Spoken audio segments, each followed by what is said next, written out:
That's right. Well, fine. Look, I'm sorry, Cheryl, but me and Gareth have been having a bit of a talk, and we've come to talk to you about the arrangement. Yeah, we're not happy about it. You're going to have to choose. Choose? Yeah, you're going to have to choose which one of us you want as your boyfriend. I'm sorry, but we just can't carry on like this. Seeing us on alternate nights. It's no good, Cheryl. You've got to make your mind up. It's either me or me. So that's why we're here. You're right, I suppose, but it's tricky. I mean, there's you, Norman. You're kind and thoughtful and ever so tidy. You come round here and you clean my house for me. You do my washing and my cooking and my ironing. Such a pity you're so useless in bed, really. And then that's you, Gareth. Now you're a bit of a slob round the house. You're messy. You wouldn't dream of washing up a dirty cup or taking a pot out to the kitchen. But, you do make up for it in other ways. Maybe I could do a bit of washing up now and then. I could get a book from the library. Thanks, boys. But I've made my choice. You see, I've replaced you, Norman, with a new vacuum cleaner and a dishwasher and someone who comes to do all my ironing. And you, Gareth, well, I've made other arrangements there, too.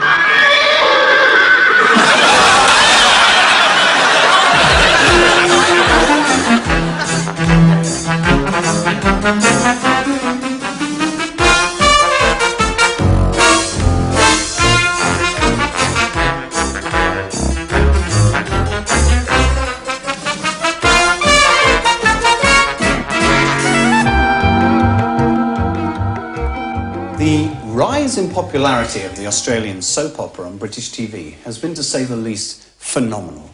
How well acquainted we all are with the day-to-day life and dramas of ordinary families in suburban Australia. But who are the people responsible for these dramas? Who are the brains behind the scenes? To find out, today I've come to Melbourne, Australia, to interview two such brains, the co-writers of these incredible soap operas, Bruce and Sarah Leen Collibus.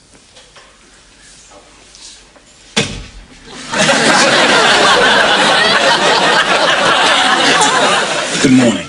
Now, first of all, Bruce, how did you get the idea for the programme? I see.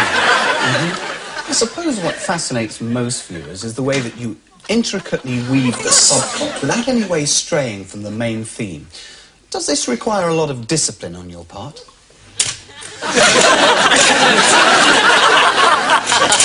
Well, finally, I'd like to say congratulations to both of you on your success, and on behalf of everybody in Britain, may it long continue. Thank you. Just when you thought it was safe to go into the nursery, death, destruction, disaster.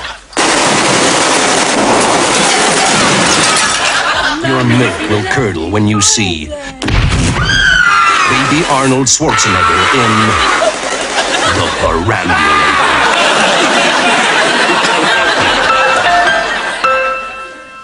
Hello, Billy. Hello, Johnny. Hello, everyone.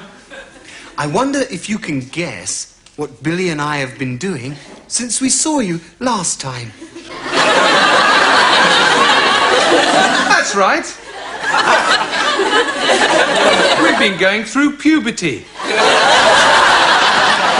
You know what puberty means? No, it's not that. It means there's something changing in my genes. We know a song about that, don't we? Ging gang, gooly, gooly, gooly, gooly, water. Puberty means you can grow lots of crinkly little hairs in funny places. And that means Bruce Forsyth had a puberty on his head.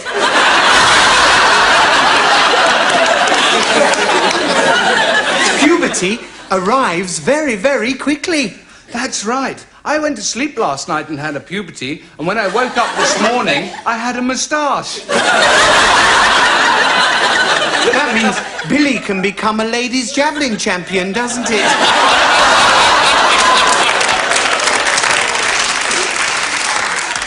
We know a song about that, don't we? With a cockle and muscles alive, alive. I've got to go now. I've got to take my puberty for a walk in the park. And I've got to take my puberty to the hairdressers for a haircut. Blow dry? I might do. Bye-bye. Bye-bye. Yeah, that's bloody uncomfortable. Well, I rather like it, actually.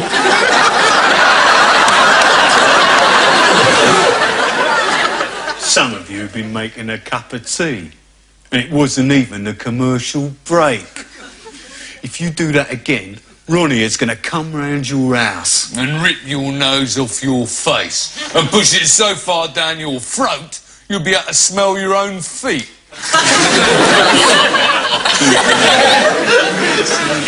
Shakespeare, Dickens, T.S. Eliot, Kipling, Thackeray, George Bernard Shaw. Undoubtedly an impressive display of English literature.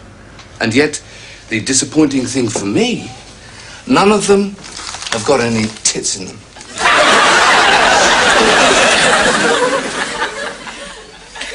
What are you reading, mate? Well, it's, Geoffrey Archer. Oh, yeah. What are you reading? History of railway timetables. Want to swap? No chance. How do you spell inadequate? INADEQUATE.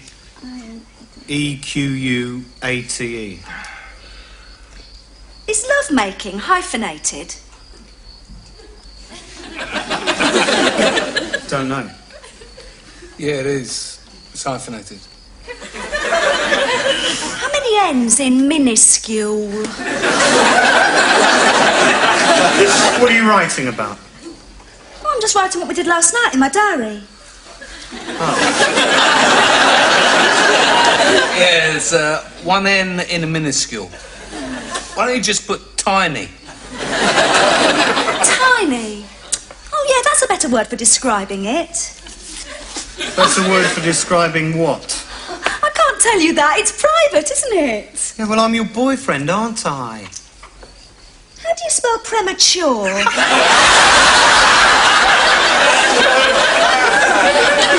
I don't know.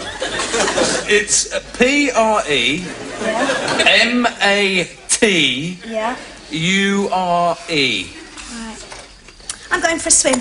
You coming, Sharon? Yeah. Inadequate. Love-making. Minuscule. Premature. Oh, dear, dear, dear. Wonder what she's writing about, Norm. Eh?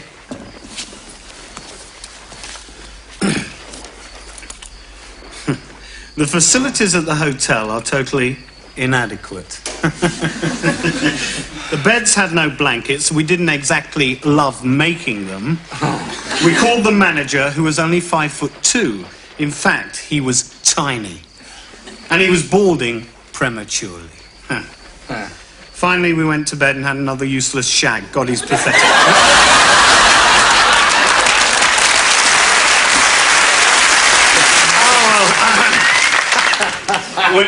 When you're making a television programme, actually, there are lots of little accidents that occur, aren't there, Gareth?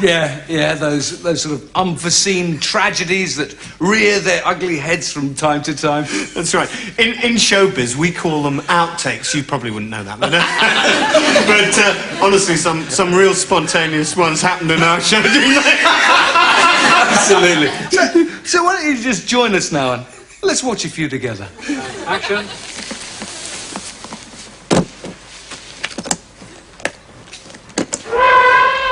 No, Vic. Who put the elephant in the briefcase? Don't do that. Don't do what? Don't do that. Don't do what? Don't dangle darts from the ceiling.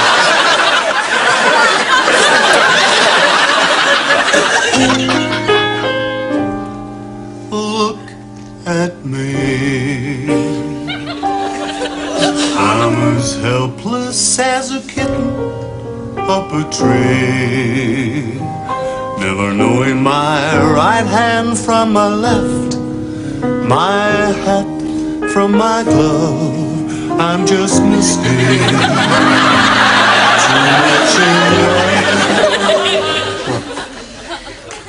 You see, you haven't got the keyboard yet.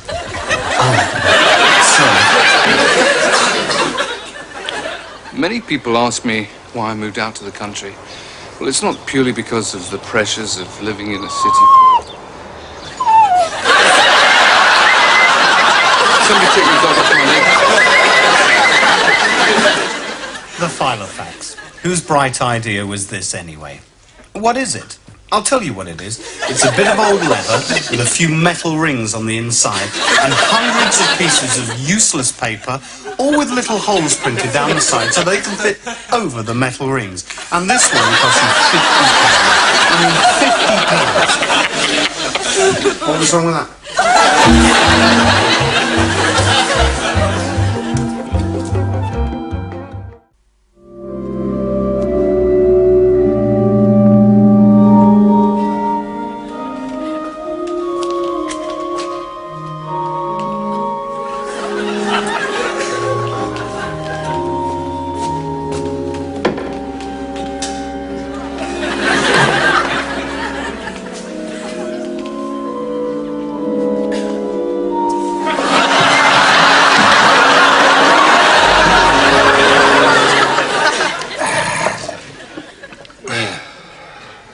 So why do you drink then?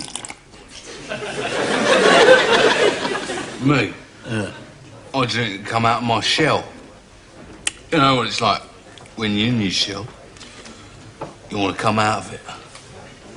So you have a couple of beers, like? Yeah. And then so you're out of your shell, right? And there it is, like, beside you. And you're out of it. So you have another couple of beers then, do you? What? Yeah. You have a couple of beers and then, well, then you sort of get out your tree. Oh, you're out of your tree? Yeah. Oh. Yeah, I mean, sort of, there you were, right? In your tree, like. But out of your shell? Yeah, out of your shell, but still in your tree. Right. And you have another couple of beers and... Bang. Bang. You're out of your tree and you're out of your shell as well, yeah? Yeah, that's right. And you stand there, looking up at your tree, saying, how the hell did I get down here? It's not funny. No, it's not. I mean, once you're out of your tree, you have, like, another couple of beers and we all know what can happen then. Yeah. What? You go off your trolley. Right, yeah. And once you're off your trolley, well, you're legless, ain't you? Legless, yeah. Yeah. Is that when you lose your rag then? That's right. What people don't appreciate, you see, about a predicament of your average piss artist is you've got no legs. Christ knows where your trolley's got to. Trolley, yeah. It's not funny. You couldn't even find your tree, let alone get back into it. And as for your shell, well, you've never been more out of it in your life. And just when you need your rag, you find you lost it. That's why I drink. Fancy another pint? Under a tree, By a brook, in a valley, where nobody looks. is a land of plasticine people called Lumpkin Land. Chug, chug, chug. Woo, woo. Here comes the Lumpkin Land train, bang on time. Who's this riding on his bicycle? It's Mr. Lumpkin Bun, the baker. What's wrong with you today, Mr. Lumpkin Bun? Oh, whipple, wobble, whipple, chowa, whipply, wobbly, whip. What's that, Mr. Lumpkin Bun? You're worried about the struggle of the Armenian people for self-determination. And who's this? It's Mr. Lumpkin Chops, the butcher. Oh, holy whip, whip, wobbly, whip, wob, whip. No, Mr. Lumpkin Chops. I didn't know that the CIA had openly admitted their manipulative involvement in Central American puppet states. Yeah, just a minute, just hang on a minute. Sorry, can we stop everybody? I'm sorry, I just need a word with Gareth. Gareth, you're making it a bit heavy, actually. What do you mean? Well, I mean, can't you cut out the political stuff? Just stick to the script. Oh, I was just trying to give it a bit of substance. It just seems so crass. No, it's nice. It's lovely. They don't like it. Oh, it's nice. It's lovely. Oh, dear, dear, dear. Mr. Lumpkin Bun wants to deliver his buns. Oh, dear. It starts snowing. So he has to deliver them by train? What's wrong with that? Have I missed something? Is it allegorical? No, it's not allegorical. It's just showing the kids what a train is, what a baker does. Well, all I'm doing is telling them what's going on in South America and what's happening in Armenia. Well, they don't want to know that sort of thing. Well, it seems a hell of a lot more relevant than the delivering buns in the snow problem. I mean, I can just see all those kids at home saying, "Oh, God, it's the bun plot again!" I bet they end up on the Lumpkin train singing the ruddy Lumpkin song. Look, Gareth, I know you wanted to get into current affairs, but you're stuck with us. Now, look, the Lumpkins has been a successful children's programme for 15 years now. And another thing, we don't need any of your new characters. Come off it. The kids love my new characters, like Mr. Lumpkin Trotsky, the political activist. They don't like him. They do. They love his radical ideology. Gareth, they don't like him. Yeah, well, maybe they don't like him, but they just really love Ms. Lumpkin Orgasm, the radical feminist. They don't like any of your new characters. Just seems so unfair. I should have got the Panorama job. Yeah, well, you were interviewed for both and you got this job. Just seems so unfair that Pamela should get it. I mean, she's such a complete idiot. On Panorama tonight, we'll be looking at the bun problem, why trains go chug-chug, woo-woo, and how Mr. Postman mends a puncture on his bike. But first, this. Well, yes, I moved up here to Scotland because I heard that there was a shortage of people with my particular skills. And what are they? Well, actually, I'm a Conservative MP.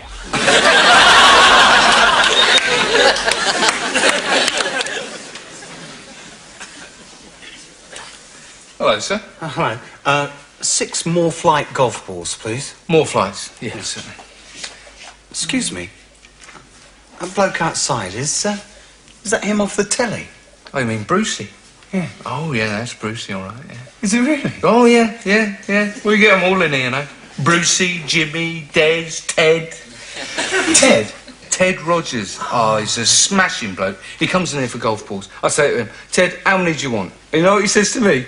No, what? He says, 3, 2, 1. He's a lovely guy. He really is a kind, yeah. That's a lovely anecdote, yeah. Yeah, you know what? Old Brucey, yeah. You know, what a scream. What a scream. Oh, dear, he is, yeah. What's he like in real life? He's just the same. Is he? Yeah, he's just the same every time he comes in here, right? Every time he comes in here, guess what he says? No, what? He says, Nice to see you nice. So I said, look, steady on Brucey. I said, steady on Brucey. You don't get anything for a pair, not with this guy. You don't have to be mad to work here, but it helps. Hey, guess who was in just 10 minutes ago? Oh, he had me in stitches. Oh. Nick. Michael Barrymore? No, Michael Barrymore. You all right? I'm back. No, he's funny. Yeah. He's very, very funny. Yeah. But he's not as funny as your Nick. No, Nick. Yeah, Nick. What is his real name, that bloke? Yeah. Yeah, anyway. Yeah, if walls had ears, the stories they could tell. We have some fun in here, mate. Yeah, it sounds hilarious. Especially when Tarby comes in. Ah, now then. What a natural, eh? Tarby, he's my favourite. I like Tarby. He's never off stage. No? Never off stage. He tries out all his new material on me. He doesn't. Last week he came in here, he said, have you heard the one about the Irishman's Pakistani's mother-in-law? And you know what I said to him? I heard it 15 years ago.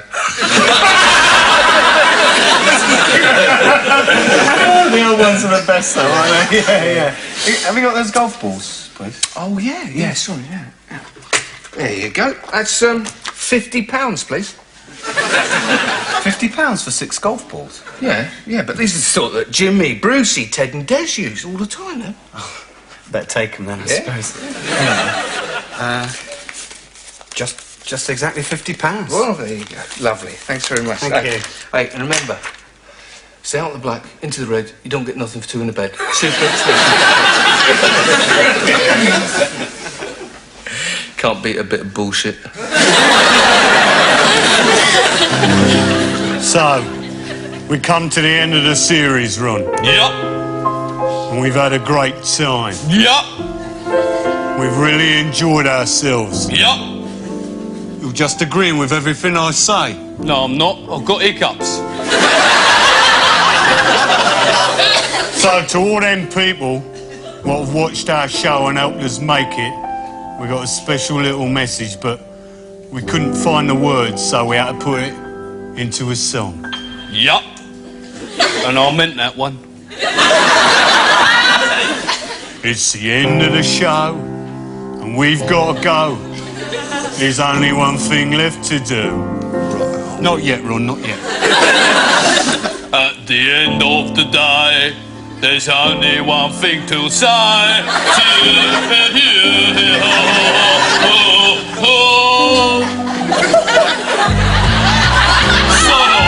To everyone. Sort of. To all of you. Sort of. To everyone in England, Scotland, Wales, Czechoslovakia. Sort of. Go stuff yourselves. Stick your head in a plastic bag. Oh, why don't you all sort of? And now the dance.